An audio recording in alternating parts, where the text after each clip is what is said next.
తులసికి ఒక లక్షణం ఉంది. తులసి లక్ష్మి యొక్క స్వరూపం.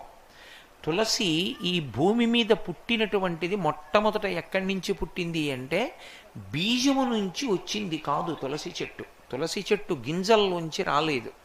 తులసి చెట్టు వృంద అనబడేటటువంటి మహాపతివ్రత యొక్క శరీరము దగ్ధమైనప్పుడు ఏర్పడినటువంటి బూదిలోంచి విత్తనాలు చేశారు బ్రహ్మగారి యొక్క అనుగ్రహం చేత.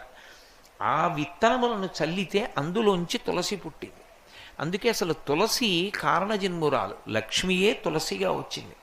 తులసికి ఒక్కదానికే ఒక లక్షణం ఉంది లోకంలో. తులసి సమస్త పాపములను హరిస్తుంది. ఎందుచేత హరిస్తుంది అంటే దాని గురించి పురాణంలో ఒక మాట ఉంది. యన్మూలే సర్వతీర్థాని యన్మధ్యే సర్వదేవతై యదశ్రీ సర్వవేదేషు తులసీత్వం నమామి.